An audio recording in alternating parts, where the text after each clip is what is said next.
All right. Welcome to Soul Conversations with Sandra, the podcast. Welcome, welcome. We are going to have on a light warrior.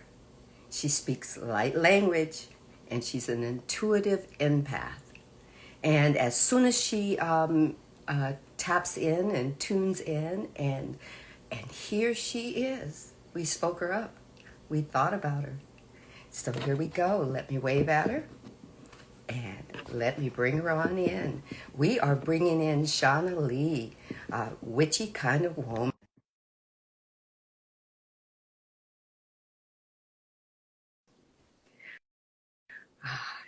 You see this big smile? You see this big smile? Right? So good to be here. Thank you for having me, Sandra. Oh, you're welcome. Thank you for just being who you are. And Danny is right. It's about when she pointed at you, she knows you've got all these gifts that are just pouring out. They pour out without you even knowing that they're pouring out. And you touch somebody all the time. Just with your light singing, you're activating people, and they probably don't even know why. They're probably scrolling and listening, and you know, I have to say, Source has directed me to you because it's the gift that was given to me without me asking for it. And you're the person that's going to explain it to me as best Source will allow you to. So what I want to do, first question, will you give us a little bio? Yeah, absolutely. Okay, so I'm a 52-year-old intuitive empath, light language activated, light language healer and sound healer. I do totem animal readings. I'm Irish, Dutch, Welsh, Scottish, Mohawk, and Ojibwe. I'm a medicine woman. What else can I tell you about me? I'm a grandmother and a mother of four. Yeah, and I Every feel like you want to stop, you can. I mean, I'm just letting you go because I love hearing about you. These are things that, even though we've been in contact with each other for more than several months, these are things that every time you list something, I in my head I go, oh, I didn't know that. I knew you were a grandmother, but I didn't know that you were yeah a mother of four. Do yeah you know I what I have mean? four boys, Okay. and I love them all. And my grandchildren are like the light of my life. They're such beautiful medicine for me. I had issues with addiction, and when I couldn't love myself enough to take care of that addiction on my own, I used the love of my grandchildren to motivate me, and it's carried me through so much. It's helped me through so much. My husband passed away 13 years ago, and I thought like I would just die. Like a part of me died with him, and as I went through my grief, my addiction became worse and worse, and I became more and more lost in that addiction. And then my granddaughter was born in 2013, and it totally changed my life.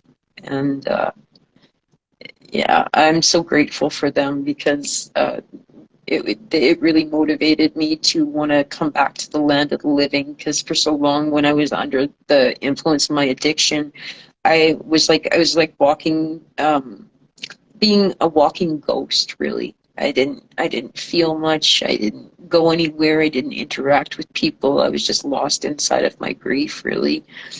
And yeah, so my grandchildren were a turning point for me. And as soon as I started to come off of my medication, I had a spiritual awakening immediately.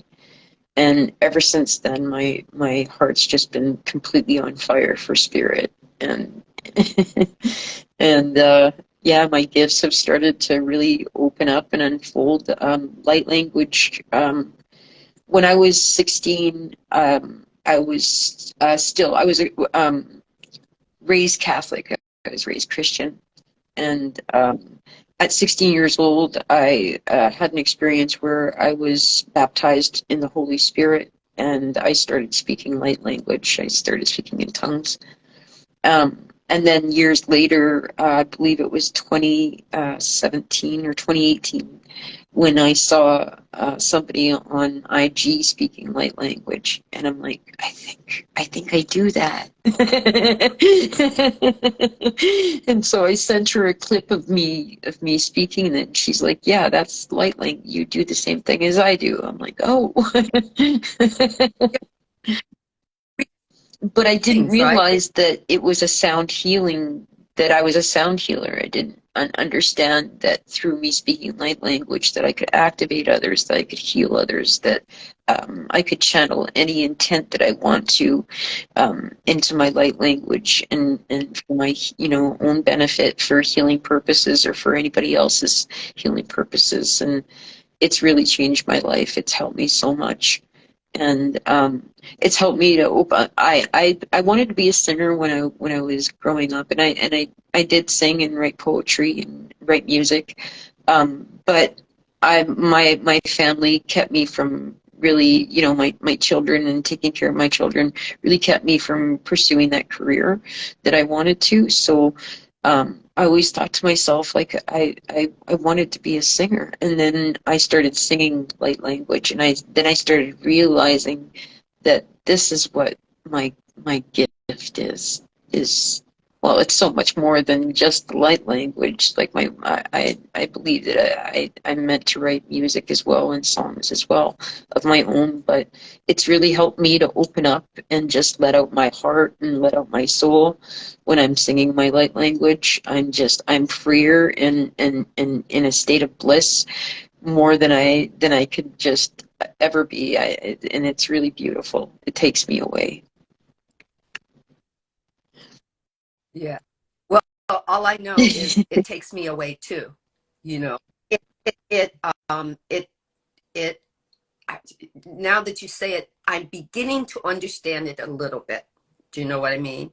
That it is what I thought was, I thought that first, like you and I know, I came to you, when I came to you, I didn't know that I was doing light language, because what I was doing never sounded like anything that I saw scrolling through my page.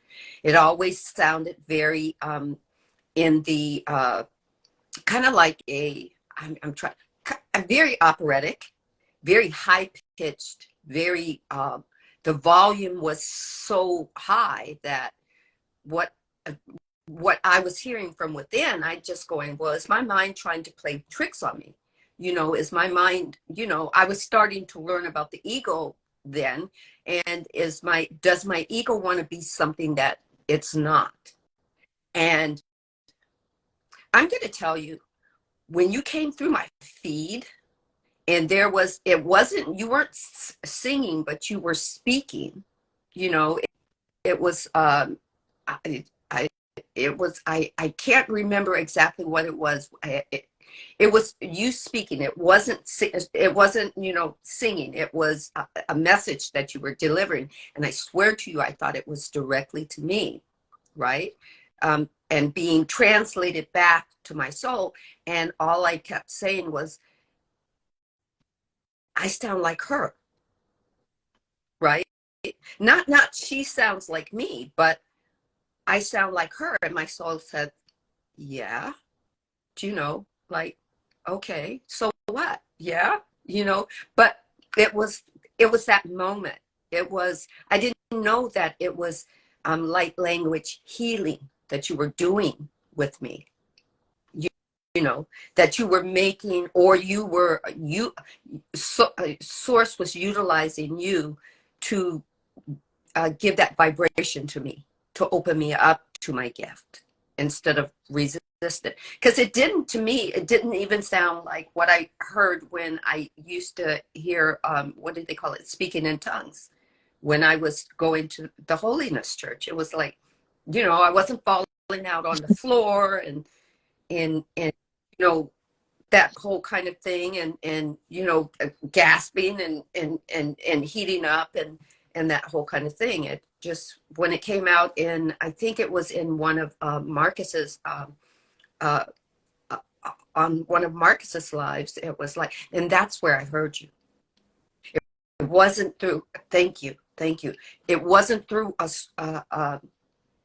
it was through a scroll, but when you came on and you were speaking and singing light language, there we go. That's when, I just went, oh, okay.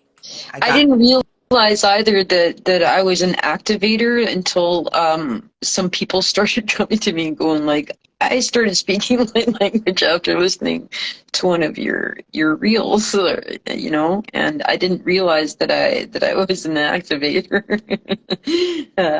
But yeah, so and so are you. So and this is the reason why we're given the gift, is to share it with people, and there are light codes, and there's beautiful healing in light language, and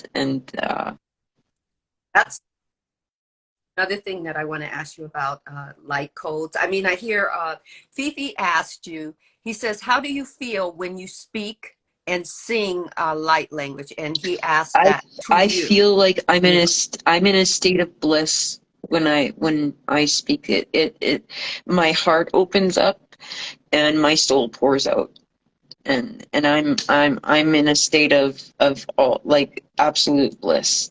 That's all I can how I can explain it. I was thinking about that.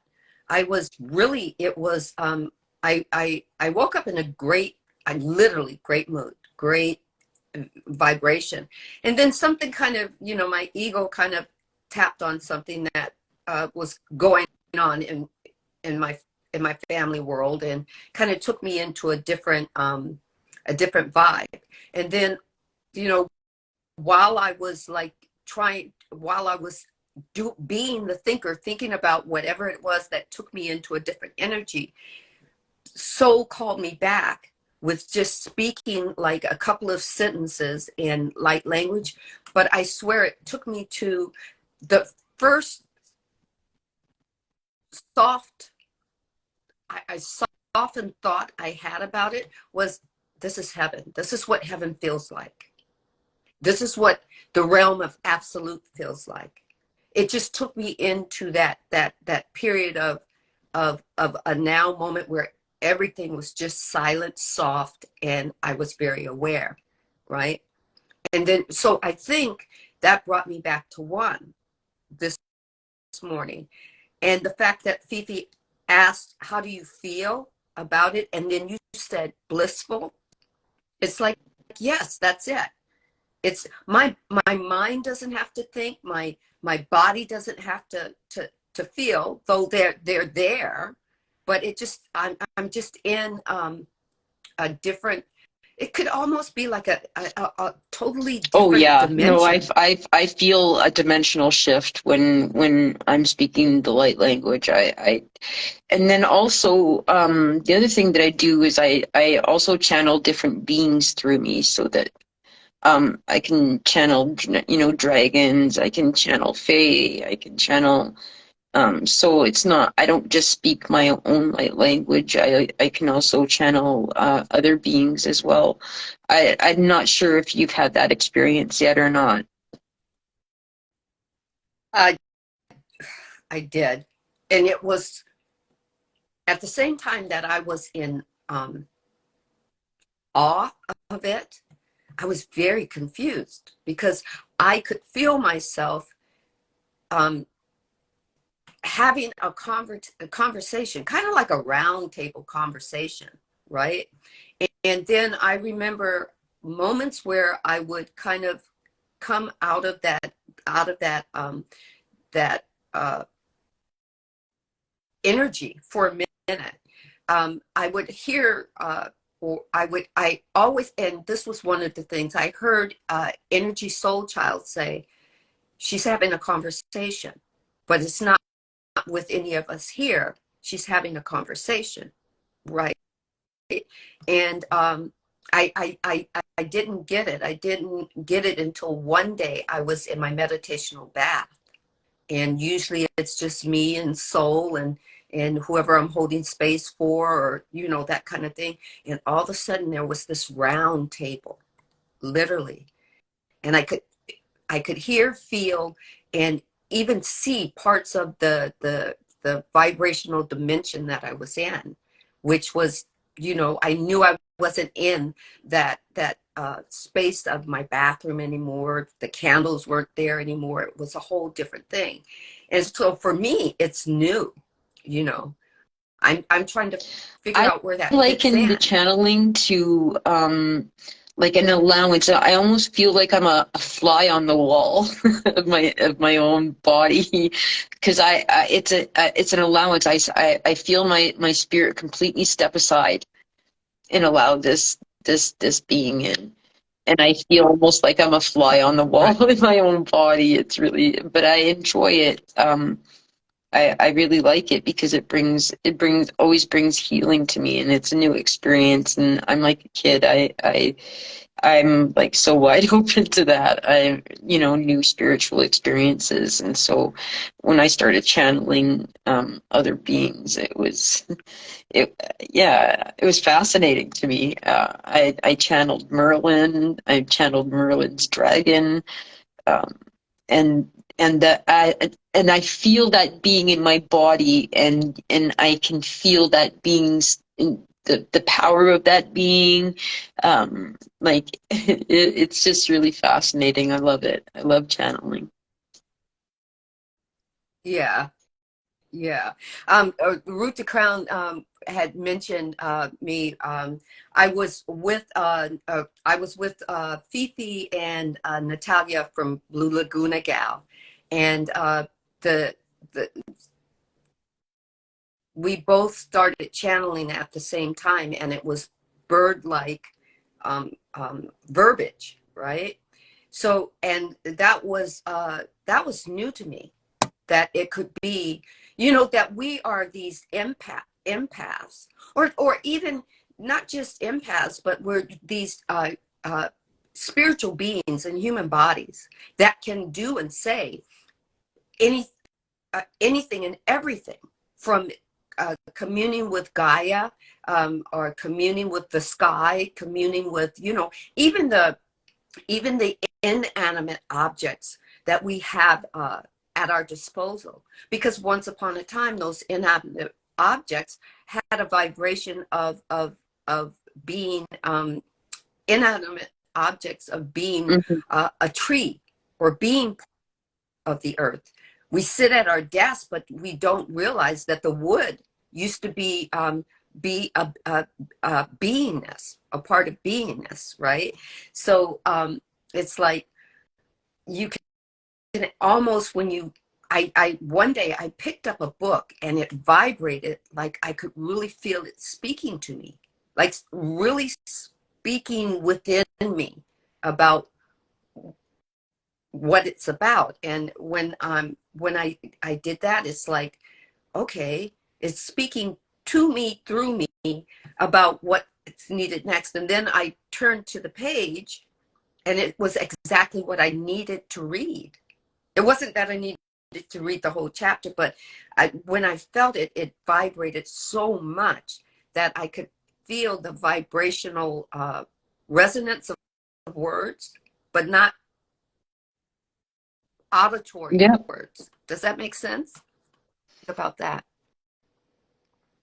what Fifi is saying, we felt the feathers and the tone of the music that came through. Yes, right. Um, who's sober says by now animals should be They talking. do talk. They do Yeah. talk. By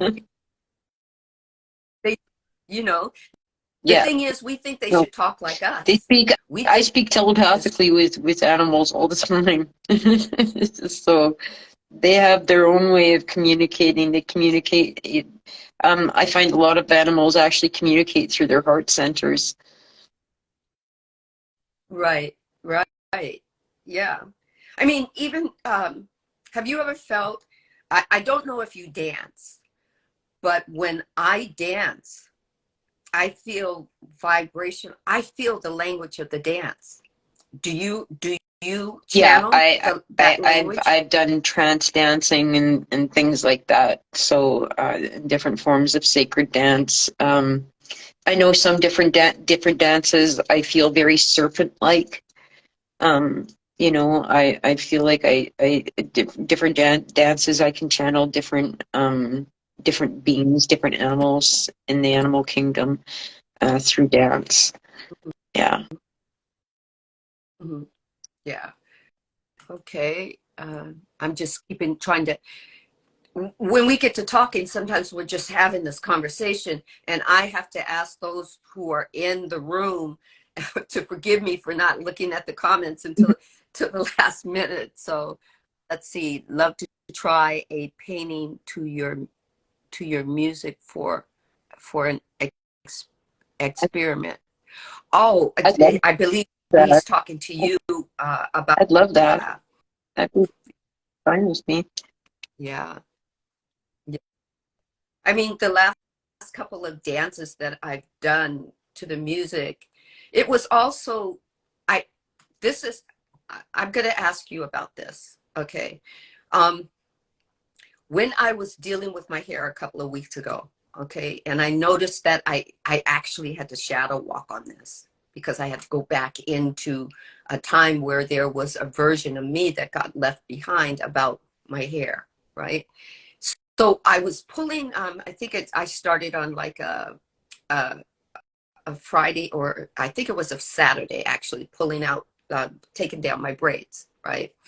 And the, the, the expectation of me taking down my braids was, after I take them down, I'm going to have this hair that is, combing through it is just like me at 60 something years having crocodile tears, because combing through it, it's just really, it's it's it's a chore, right?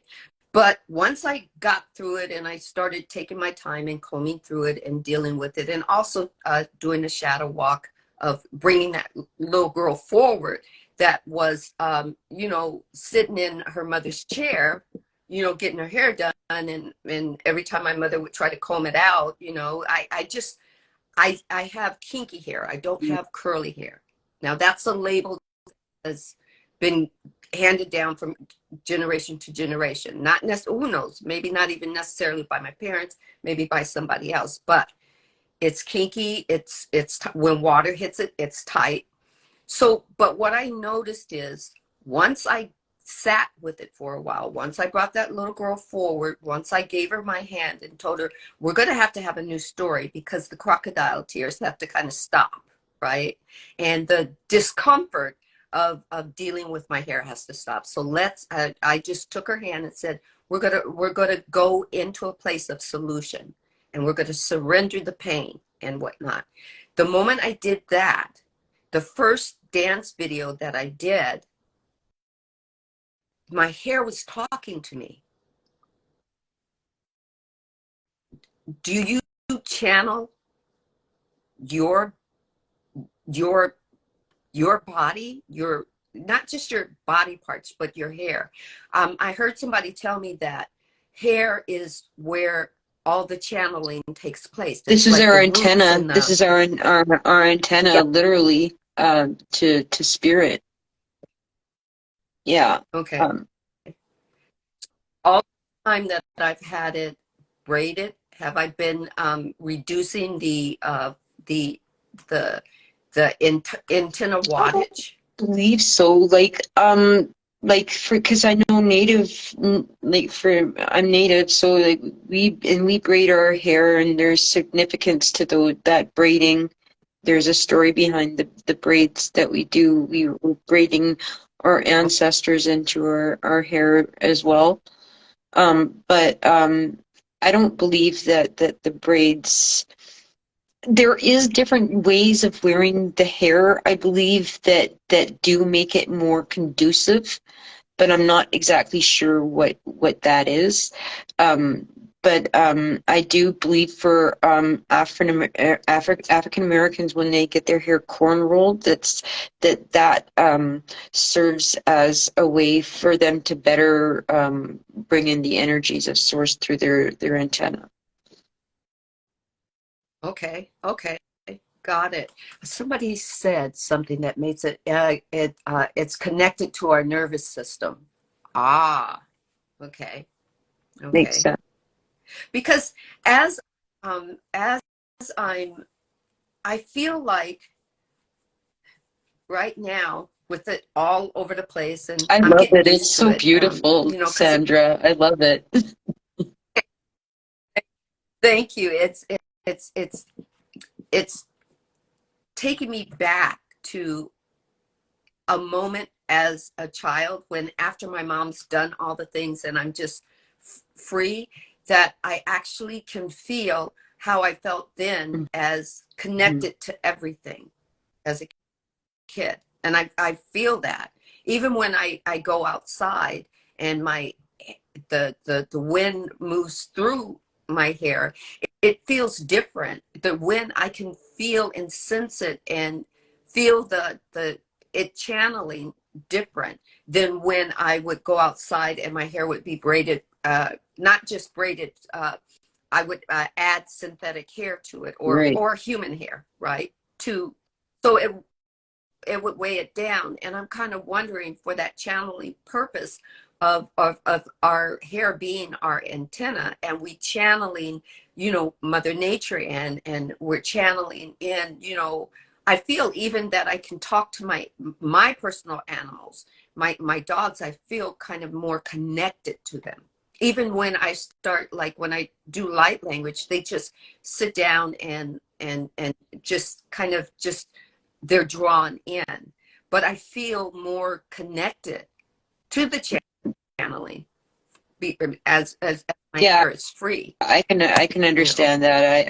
I think that I also feel when my hair is down and I feel like I channel. I'm feeling and more connected with other things as well. Definitely. Right, right, definitely. She So, does. um, uh, I noticed. I'm not sure. I noticed on your bio. I think you had listed on there light warrior. So, can you explain that to me? You know, I mean, I'm kind of new to all the different ways. This is me. Source is going to talk to us in every way Like possible. I'm a You light know, warrior, but I'll be very through honest with you. I don't come from light. I come from dark. I come from the underworld. And so I had to do a lot of transmuting in order to come into ah the light. Uh, and I understand okay that about my spirit. That I'm not that most of my magic lies actually inside of my darkness. But I'm a light warrior because I work for the light, and I choose to um, I choose that's where I choose to put my energy and focus my attention, and yeah, that's why I consider myself a warrior of the light for spirit. You okay know? okay. Basically, um, I mean, for anybody else who might not totally, sources saying that another way that she came from the dark, which is the layers that are glossed over in the underbelly of the unconscious, that is glossed over the soul that is part of that light.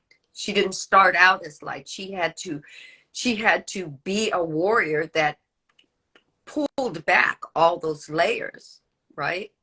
Because uh, just for anybody who's kind of wondering, what the underworld means. Because like when I was in, like you said, you were raised Catholic, so we're both Christians. I was raised Baptist for most of my childhood and young adult life before I became born again Christian, and then I moved on from that into more one-to-one relationship with God as far as spirituality.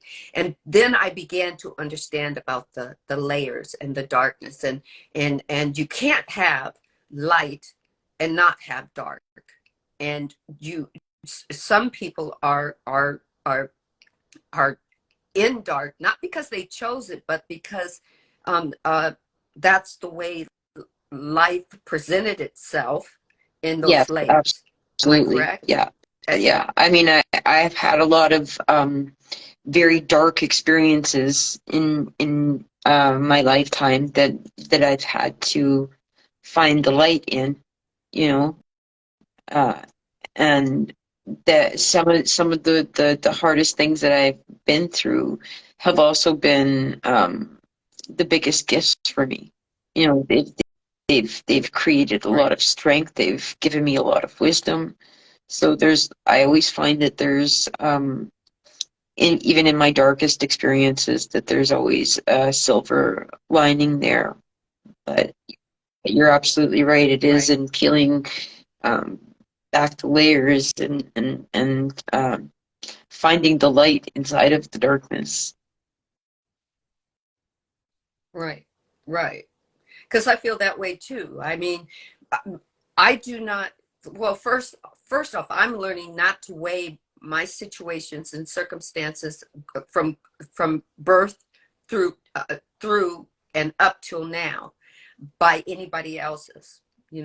Because I don't want to diminish anybody else and what they've gone through, and I don't want to diminish what I've gone through. And but I do know that every single thing that I've gone through that has been what I considered a negative and what I considered difficult has brought me to this point where I can see the light more clearly. Not just know it was down there somewhere and it shone a little bit, but actually not even see it. I think it's more a Hmm. vibrational feeling. And when people ask me, well, if you had the opportunity to go back and change anything, what would you change? And I would say absolutely nothing. Yeah, because There's our nothing I would change, experiences shape right? who we are. They bring us to who it is that we are, you know. So why resent anything that you've been through or want to change it in any way, especially if you're happy with who it is that you are in this moment. You know, which I found my way to this Right, moment where I happen to be happy with who I am and what right, I've become. So I don't, yeah, absolutely right, don't regret anything that's happened to me. I'd do it all over again the right. exact same way if I had to, you know? Okay. Yeah. So if somebody was coming through our pages that are, they're just beginning to um, become aware that they're on a path, they're on a spiritual path, and it doesn't really matter if they're moving from organized religion or if they're coming from maybe a very strict political background, and they're trying to free themselves from it. It doesn't really matter. They're just on their spiritual path. They're awakening, and they ask you, what does intuitive empath mean? How would you explain that? Because I did not know anything about intuitive empath. I knew about law Right. of attraction. That's Okay, where I how can I came from, describe Soul intuitive Awakening. empath? Okay, I intuitively feel into other people and can read Okay. intuitively what's going on with them within their energy fields. And I rely on my intuition for a lot of that, my inner knowing for a lot of those reads that I do.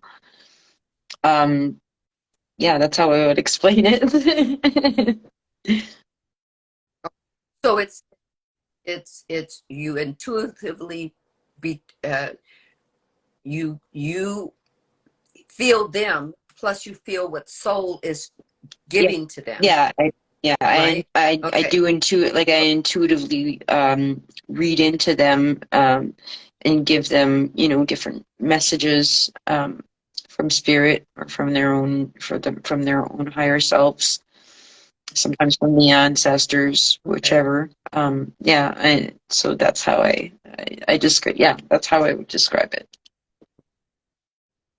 okay, okay. No, that does make sense, because me coming from a let's put it this way: any organized religion will, say poo-poo on empaths and on tarot reading and on, you know, uh, they've kind of uh, kind of set the ground rules about what Christianity does versus what spirituality is. And, spirituality is woo woo. And if you're doing tarot cards, you're dealing with the devil or Satan or the darkness, or, or witchcraft or whatnot. And you can only be, if you can't be a part of God if you don't do this, which I'm finding out, intuitively finding out that we've just got it kind of all to really backwards. That God's going to speak to us, um, however he, she, it, they can get that message out, because there are many people that are trying to hear from them in the best way possible. Right. Yeah, Right. I feel like it's very individual for everybody that they experience spirit in a very individual way, a very unique way. I think Right. it varies from Okay. person to person, but I feel like all pathways lead to the same destination, you know? And if you look Well, into different that's what. religious beliefs, you'll see that there are so many common threads that are there. Like Danny was telling me that in different like Tibetan, that there's like seven principles, in the same way that in the native way we believe the seven teachings from the grandfathers. So there are a lot of different common threads, but I feel like all pathways lead to the same destination, basically. Yeah, I like the way you said that. There's all common threads. Yeah, because no, I just always say, well, you're going to believe you're going to be, your truth is going to be your truth. No matter how much we speak about the differences, your truth is going to be your truth until a seed, if there is a seed there, until it's watered, until it's harvest, and until you change your truth, it's going to be your truth. But the soul's path back to source is always going to be the same. Source doesn't source source just doesn't care the pathways that you chose. We wouldn't be able to choose these paths if source or Father God or Father Sky or Mother Earth or Almighty God, whatever our terminology is for the higher power, hadn't put that choice there, Yeah. an option, right? So for anybody that, if you were to tell, for me, I tell people my path, where I came from, and why, I've always been asking, embodying questions. Certain people that see me don't know that it's a path, it's a journey.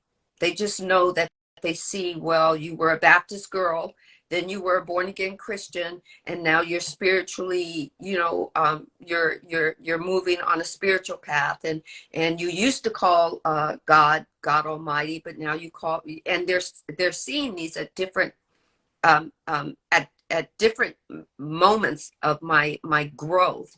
And they might be seeing me as, you don't Mm-hmm. know what you really want, right? What would you tell somebody about their growth and expansion that might be, we have a lot of, I'm going to say a lot of people who are getting hung up in their gifts are coming for, let me ask the question a different way. Their gifts are coming forward, whether it's light language or whether they're called to be empaths or maybe even being called to the ministry or whatnot. And their gifts, they're getting these gifts directly Mm-hmm. from source. So they're hearing these what they consider voices in their head, and then turning to psychiatrists and whatnot.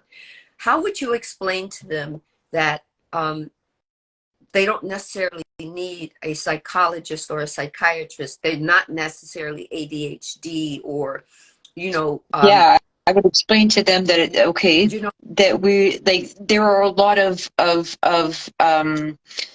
illnesses that the psychological or the psychiatric community will see as an illness, where it's actually a spiritual gift, and I believe that those labels hinder those gifts. Um, what else can I say about that? I would tell them to that also, a lot of people think that they're crazy because they're hearing voices. A lot of times the voices that they're hearing are their guides or their higher self or the intuition, and you're not crazy. You're not crazy. Lean into your gifts and tune in to your inner self and work on your connection with spirit and with your spirit team, because we all have one. okay. So let's see.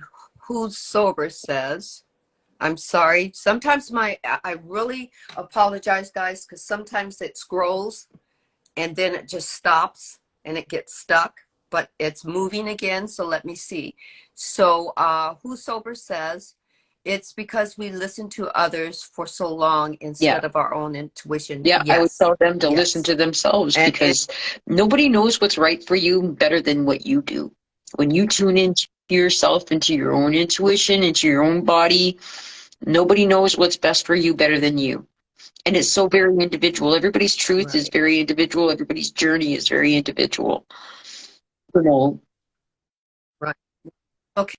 Okay, and Nigel says intuitive empath, and then he says, oh, hitting some nerves here.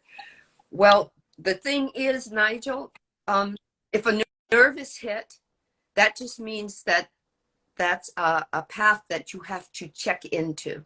It's calling to investigate. you to it's right. It's calling to you to change and expand. It could be that you have to.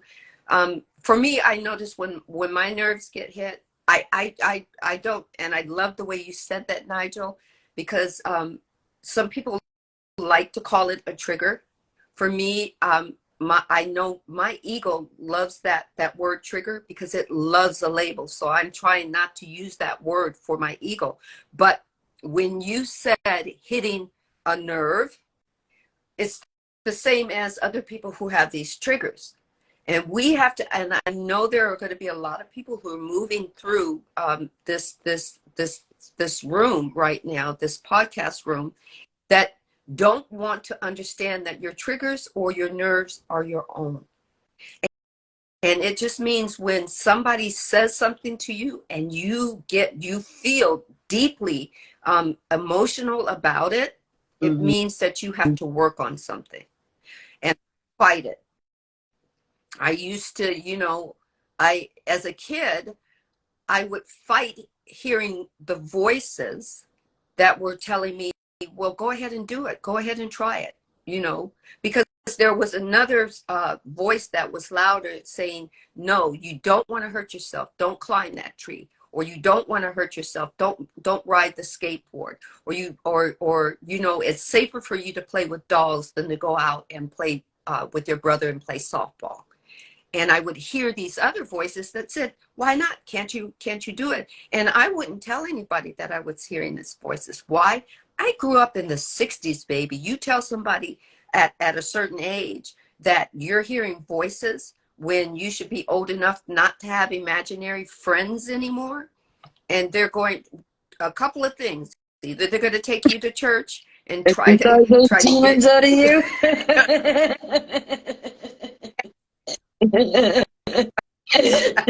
yes, so, or if you're Catholic, they're going to try to have you do an exorcism on you, or do you know what I mean? So what I just started doing is every time I would hear a voice, I would have to ask an empowering question. And for me, it was, and I started at an early age, and my mother allowed me to ask those questions. She never knew that I was hearing these voices, that I was, she never knew that I was an empath. I didn't know I I was didn't an know either. empath. I didn't, I didn't discover the terminology until probably, I think it was around 2016, 2017 when I was first introduced to that terminology, and I didn't necessarily like. It took me a while to realize that that's what I was. Oh, I feel other people, and I Yes, feel them very deeply. And then I realized, oh, that I guess that's that's what an empath is. We feel others. yeah, We feel them very. Some of us are more sensitive than others, and I think that it depends on how embodied that you are. That has a lot to do with it, because the more embodied that I become, the more sensitive that I become. Because I had a lot of trauma, I disassociated from my body a lot. And so now as I become more embodied, and I realize that my body is a safe place to be, the more in tune that I am with other people, the more that I can read other people the more easily. yeah. And my thing started scrolling again. So after Nigel made that comment, he made another comment. He said, I always, he didn't put I in there. It says, always knew it wasn't the same as, I wasn't the same as others. And we're hitting the nail on the head with how he understands it. So, so he's understanding, or we're all understanding that it's okay to be empathic with being with being part of the spirit of God. And a lot of people might even look into We being empathic as being a curse, because you could feel, so deeply other people. But it's truly a gift, because we are more compassionate of others when we can feel what they're going through. It makes us more compassionate, more sympathetic to what it is that right. they go through. I've got a question for you. I don't know if you'll have the answer, but I'm telling you, downloads. Now, I started feeling a little bit more open in the last, I'd say 10 years. And of those 10 years, more vibratorily open. And of those 10 years, I started doing yoga. Do you think people who teach yoga, and you know what, before I finish, I just noticed somebody has requested to come on live. This is a podcast, and I'm giving my guest all the attention to get everything that she feels that Source wants her to share out. So I won't be accepting any lives in. I hope you understand. I want this to be very free flowing. So if you have a question and we do not get to it in the comments, please put the question in my question box, and let me know who the question is for, and we will be glad to answer it. Okay. So my question about yoga is: do you think that the actual physical, um, the physicality of all yoga positions open you up to being more of an empath, or not empath, but Absolutely. connected with Yeah, source? absolutely. Yeah.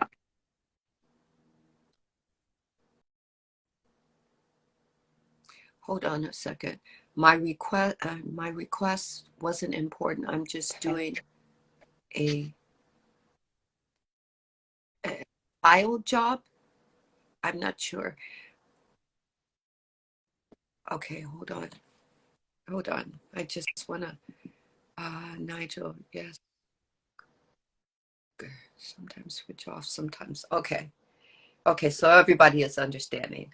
All right. All right. I'm sorry to have Yeah, cut you no, off. I know just from my own experience from practicing, not that I've practiced it a lot, but from when I have, that it definitely has opened me up more to experiencing more of Source.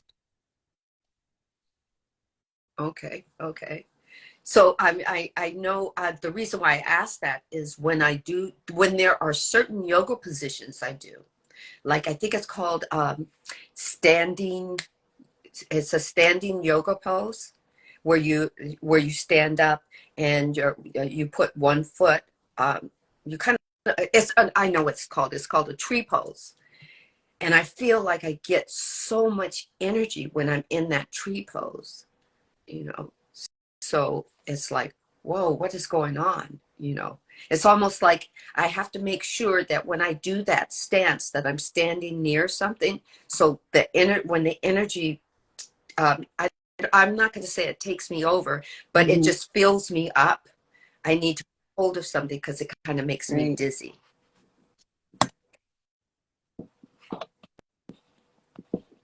Okay. All right. So, Reddit I says think love the guitar. that I just This is wanted to say that a for about yoga is that I feel like it's almost similar to mudras, that different things that we can do that just open us up and open up those pathways, the energetic pathways inside of our bodies through different yoga poses and whatnot. So yeah. So, but you do a lot of, and I'm sorry, Reddit. I was going to say thank you for the guitar behind me. It's a picture. I have two guitars. Yes, I have two real guitars, but this one is a picture. But I'm glad you brought up mudras because I was going to ask you about those as well. I have someone that I follow on my TikTok that does. She presents mudras. I try to follow them really well. But they open up, like you were saying, they open up certain pathways. Are they? This is what I wanted to know. Is there certain with the mudras? You were saying something about sacred numbers and whatnot. Do those go hand in hand? Should you be doing mudras with um, the numbers? Like if I were to close my circle 01845, would it be more vibratorily effective if I was doing a mudra with it? um, I would say yes. That if when you're adding one practice to another, that it can amplify the effects and make it more effective. Definitely. Okay. Yeah, because I was wondering, I had did that one day. I was doing yoga. I was doing basically what I did was I was doing yoga, right? And my mind was clear. I was, in this dimension. Of course, your egoic mind will try to take you out of it. And it took me out of it for a minute. And I was thinking about a set of numbers that I had got. and it was about being more connected to source, right? And I just kind of wondered, oh, what if I did that with it? And I did. I kind of said it out loud, and then took myself back into that moment. It took me a while to get there, but I felt more. And I kind of wondered if it was me, with the egoic mind saying, "See, you think you're somewhere, Yeah. you know what I mean?" Because I felt connected, but it's kind of new to me. But I felt it's kind of one of those things. Do I do it again? Or was this make believe, right? And hold on, it looks like somebody's asking a question. Hold on.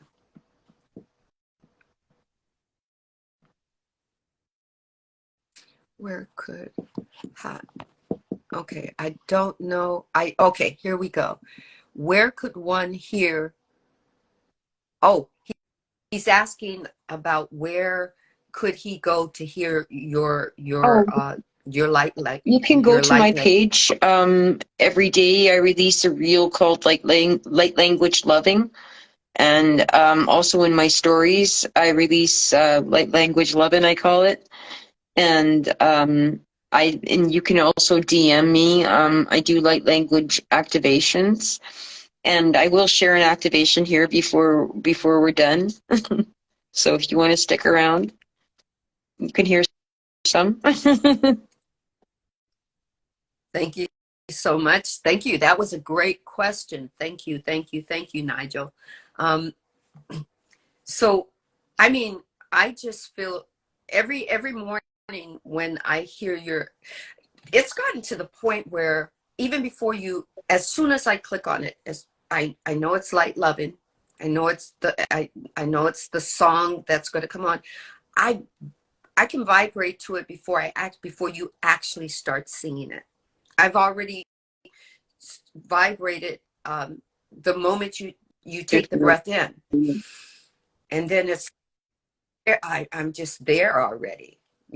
Is that soul knowing or having that confirmation through me that That's, and I feel like that's it's soul knowing, but it's also part of your empathic gifts, right? Or that you can actually feel what I'm feeling. And it's quite possible to be feeling that before I'm speaking light language, you can actually feel the energy before before it comes. You can feel the energy. okay, okay. It just me sitting here talking with you, it just takes me back to when I was a kid. And anytime my brothers or sisters would fall and hurt their knee or whatnot, I would feel it all in my body. And it was like, what's wrong with me? And of course, and like I said, you grow up in a Baptist background and you start saying, I feel things, right? But then to understand, as my mother started talking to me about certain things and certain scriptures that vibratorily she would share, I began to understand that she was a little bit more intuitive with God or source or whatever, that she understood the moment that she told me that um, spirits were, I was seeing a spirit, when I would come home from work. Nobody else would see it, but not from work, but from school. And at first I used to be afraid to come home from school because I would be there and I wouldn't understand and I wouldn't tell anybody, because then, either I would get laughed at by my sisters or brothers because they weren't seeing it or whatnot, and I never thought to just kind of have a sit down and have a conversation about ghosts or spirits or whatnot, because I didn't want somebody saying, oh, you watch too much TV, and just kind of, and the first thing that I finally told my mom, I would sit in the living room in a chair like this, because the spirit that I was seeing was in my bedroom. And the first time I tried to walk towards it, it would just go in my bedroom, and then when I would go there, I just would feel, it wasn't a coldness, but it wasn't warm. It was, all I could say as a kid, it was interesting. That's all I could say. It was an interesting feeling that I couldn't explain. And then I go back in the living room, and then as soon as people started coming home, I could, walk around. Finally, I told my mom, and she says, "Oh, honey, that's your granddad. He's watching over us. Has um, has he ever been mean to you?" "No." Say hi. Say hi to him, or wave to him. Mm-hmm. That kind of thing. Let him, that you need to give him permission to be part of you. You need to give him permission. And I remember her having that conversation with me, and at that point, then I went, "Oh, she understands. She gets it." Back then, wasn't called it wasn't intuitive or whatnot. I think she kept it to herself because we came from a Baptist background. She sang in the church, and people saw God a different way. God was very in a box, and you had to worship a certain way, and that kind of thing. So everything was, for me, everything is opening up and feeling, oh, this is the way it should feel in the last, I think, 10, 15 years, maybe 20 years. So, and I had a question earlier. You said you came from Mm-hmm. a Catholic background. Did you find those same things happening to you as being kind of closed off and kind of Yeah, and marginalized and with like yeah, I the things that that interested me, it was, I was being told were like satanic, that they were of the devil. you know um so but and it was also like just very at odds, my beliefs with where my spirit was leading me, like what I was taught with where my spirit was leading me was very at odds. But I just trusted that I was being led somewhere for a reason. I was asking these questions for a reason. There was a reason for it, and I trusted that.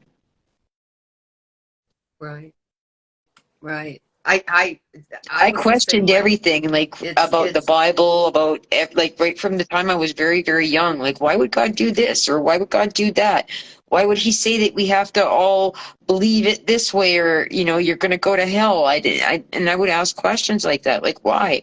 I didn't, I was questioning things right away from a very early age. yeah. I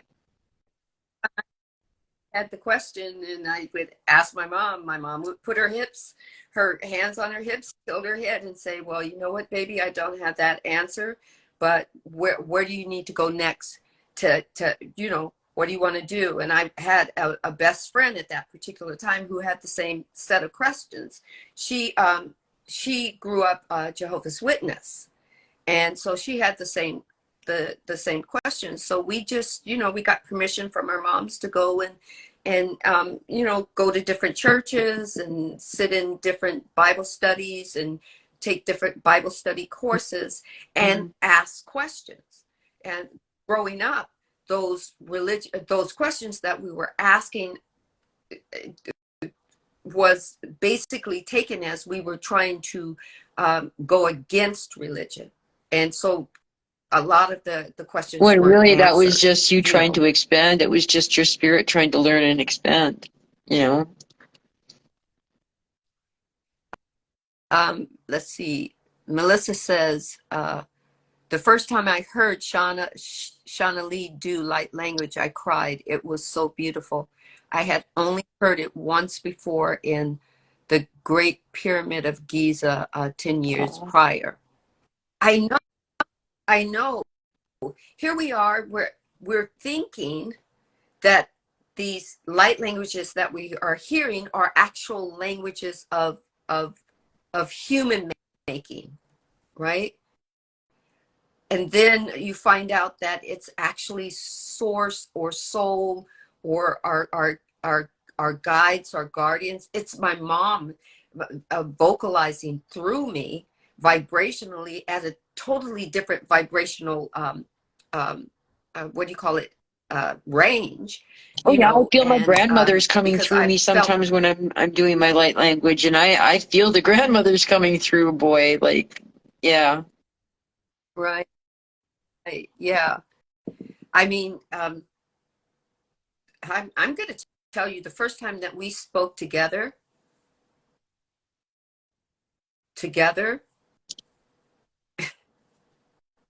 hold on, I just feel it all over. We spoke together. I literally from the inside out, it was like tears. You may not have saw it, but I felt that they were just running down my face. There was so much tears. I felt and it was a river of them. I don't know if, you know, when we were, I don't know, I think it was when we were on Sacred Kingdom, one of the lives, and we were doing it. I was, when we were speaking and you were singing and we were speaking, it was like I was somewhere else. I wasn't on that live anymore. And the tears were just like, there was a river of them. I get totally Do you know taken what I away mean? when I'm singing or speaking the light language. I get totally taken away. I love it. Yeah. And I love that the fact that now when I hold space for other people, there's a moment where, you know, this is the way I learned it when I was coming up, and all through, and pretty much all through my religious walk, um, was that when you pray for other people. It's not that you pray for yourself, because if you're praying for yourself, you're selfish, right? That's the way I got it coming up. So when I started uh, the just holding space, it was holding space for myself. What do I say for myself? Because I've never taken accountability for me in prayer, right? So how do I hold space for myself without being selfish? And the first time that light language actually came through, as in my meditation for myself, I felt so free. I didn't feel I didn't feel I felt that it was okay for me to take accountability for myself through that prayer and not feel guilty. Yeah, it's funny how we're taught that anything that we do for ourselves is selfish. It's such a programming. It's taken me a long time to get past, in my lifetime. But I feel like I'm finally there in a lot of ways where I don't feel like the things that I do for myself I don't feel selfish. It feels right and it feels good. And I know that it's right. Right. Yeah. Yeah. It's right. Right. Right. It, Fun, so yeah.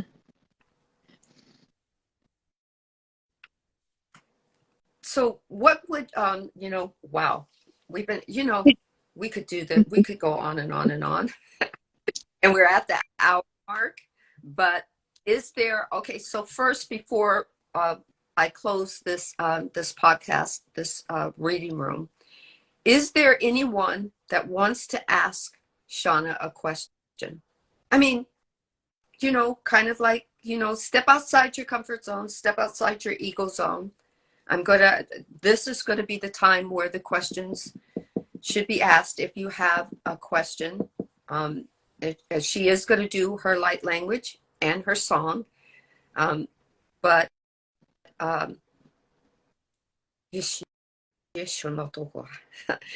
it's somebody there has a question. I just don't know who it is, or if it's a question that You you, okay, here we identify come. what you are How do channeling. you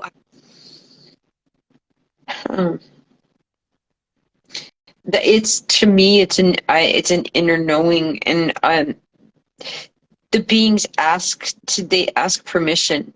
I don't know if that makes sense, but like the light beings that I channel will ask permission, and then it's an allowance on my part, and then it's just an inner knowing of yeah what they are. Sometimes it's dragon, sometimes, like I say, it could be fae, it could, uh, elven languages that come through. Yeah. yeah and we kind of have to remember, for anybody who's making that transitional movement from organized religion into their more of one-on-one with spirit, and having an awakening moment, and there's still, there's still going to be ties to organized religion. Why? Because Hmm. we have family there. We have who are not going to make that journey like we're making it. But we're going to have those ties because we love our family. I mean, I love my sisters and brothers. I love my children. They're not on the same journey path with me. And it's not required of them to be there. So just so that for anyone who's moving in the circle that has family that are on a awakening path, a spiritual path, when we talk about beings and we talk about um, uh, um, you know, uh, interacting with fae and with dragons and with animals and with dimensions and everything. These are the spaces that Source or God has opened up to us that were there all along. Even scientists will tell you that there are so many dimensions that are interactive with the dimension of duality that we're in. We just don't phase into it. We live a very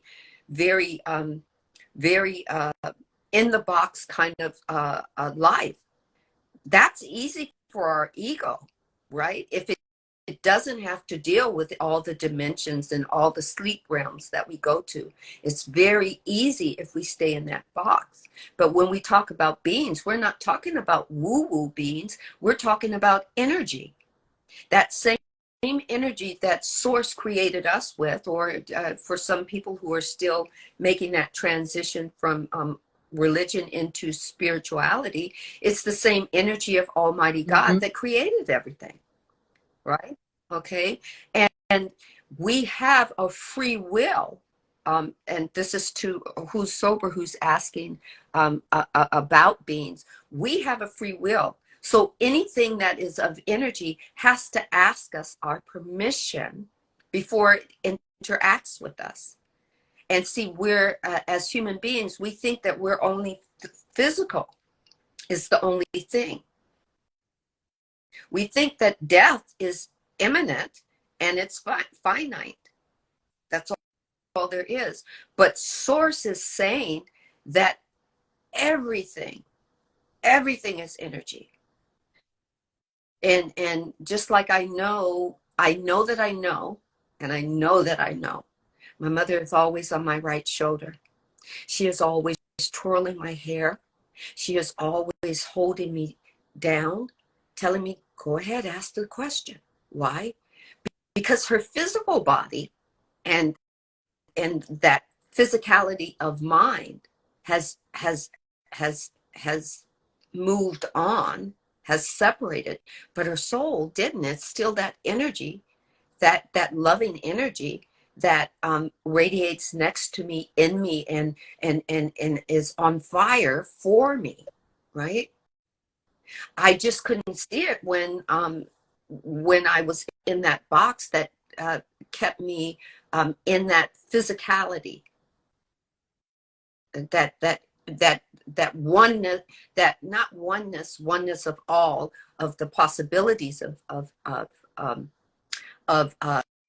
energy, but just that infinite energy Our of just body. grief can And then, also block us from being able to experience our loved ones when they pass on. Our grief can become a blockage and be like a wall.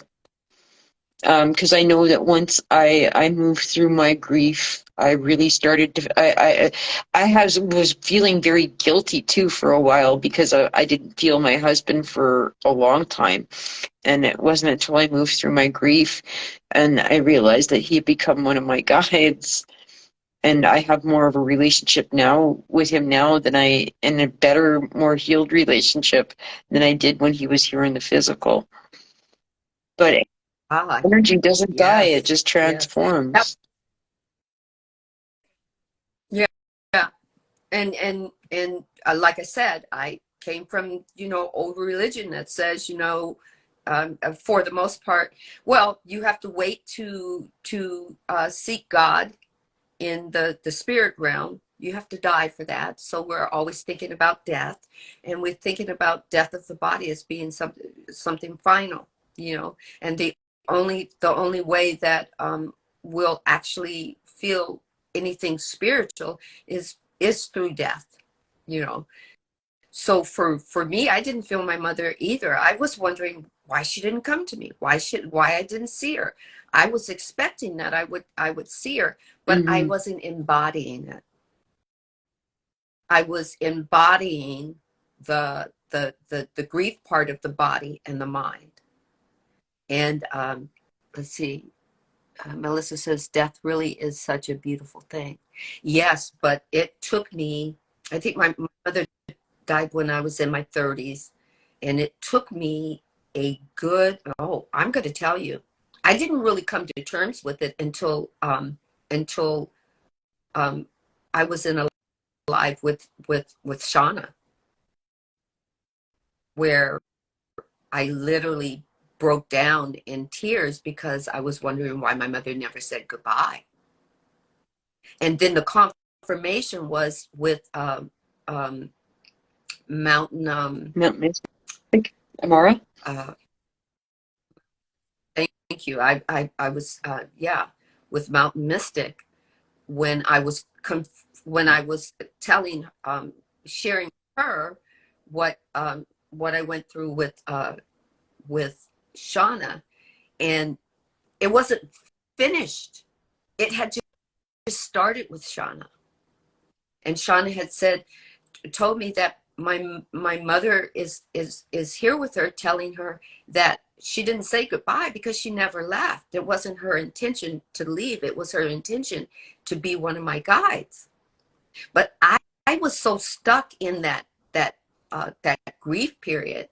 And when I came out of grief, or when I thought I came out of grief, I still didn't hear her because I was Yeah. still in grief, right? And then when Shauna was that, through the light language and through her having connection to the spirit realm and to my mother, she could open up that conversation, right? And then Mountain Mystic kind of finalized it, because I kept, my braids kept lifting up, and I kept saying, I think my mother's right here, lifting my braid up, and Mountain Mystic said, yeah, she's on your right hand side, right? Yep, always on my right hand side, Hair, always yeah. pulling my braid or Mhm. stroking my hair. Or when I go to sleep at night, she's I feel the vibration in my feet of her massaging my feet with her vibration. Melissa says, I only finally came to true understanding of this earlier last year. I know celebrate. I know celebrate. I think she means I now celebrate them and thank them for being in my life. Yes, right. All right. So we are. I love this. We could talk literally. Being being spiritual path. There's so much information that's opening up. I think the next time I'd like to have you on so we can talk about numbers. Oh, I'd like to know more about those. I do know that numbers are how the universe talks to us. But I'd like to know how to spiritually allow them to move in my life, but I'm not, spiritually aware of them, because I always thought of numbers as being something kind of you needed to have a little science in you, kind of thing. So maybe Yes, you will come back and visit. Yes. Okay, so what we're going to do is we're going to open the room up to source, to light, to love. So everyone take a breath in.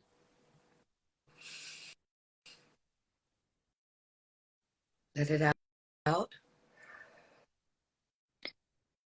Yahami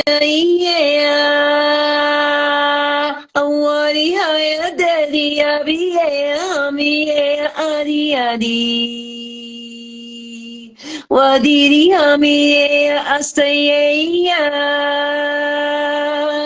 Hari Nasi Ami Hami Adiri Edi Yahami yasa abi adiri hebiya adiri hebiya adiri Yahami yasa muri yabi adiri Ahami yasa lui abiriya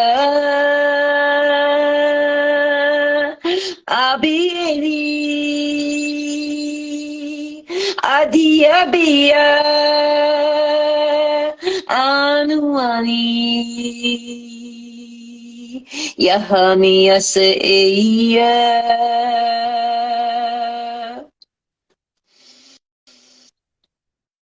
Yes, ha. Chisho tokua. Neo tusha she no tokua. Yishi mukua she no ha ke no kushina a. Nea naha tu ha che. Meo shon no hute Nea tushe na te e. Nuna he ne hishina. Ena ha ne he. Ushina hale. Meo shushina te shine. No tokuma hana. Ishina huna. Ena ha she. Ashe unaha. Tuna a. She no tu. Tuna a. She na tu.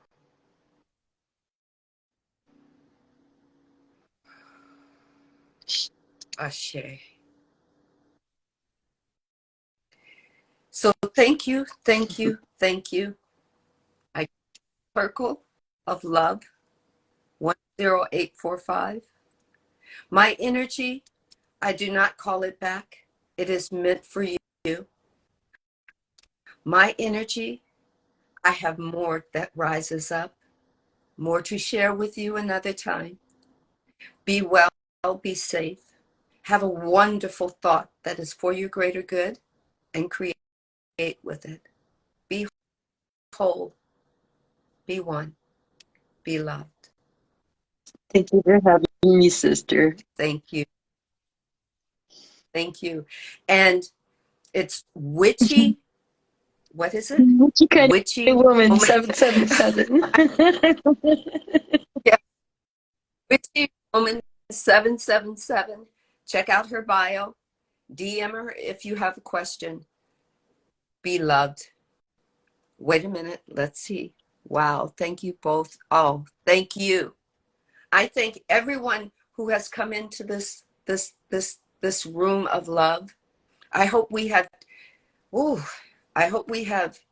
given you so much love, so much joy, opened up. You are love. You are wisdom. It is already in you. Call it forth. Call it forward. Allow it to rise. Allow it to be. Atashi no kuai. Teo shanda ima. Kushina teo. Thank you, sister. Thank you. So be well. Oh, I know. You feel it, right? You kind of like, oh, I feel it. I feel it. Thank you, who's sober. So Yeah, powerful. thank you Thank all you, for Melissa. receiving. Thank you for all for being here with us. I appreciate you all. Oh, all right. Love one. We are all one. Love. Yadu iti adu habiea aswedi inihadu wehidi arua. Sunda kia. Tu shi no to ai. Ne to shi na ha. Ne shi no to ku ai. Yes, no te iama. Makuna e shi no. Yamaha shi no to ku nai. Ai eke eko te ole mpakadashi. Shino to ona hena ha. Shino hokiena. No hohishina. Hietaka ema kushina ha. Hietaki makuna. Kiena kushin. Kishi. Shino. Ashino to koe. Atono chi shino ku ai. Tena? Ah. Te shino to ku ai. Motoshi shina toku ana iata shina ai eshena hai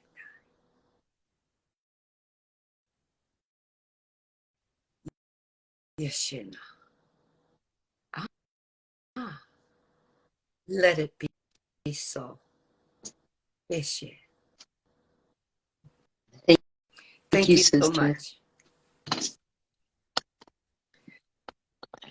Ashe.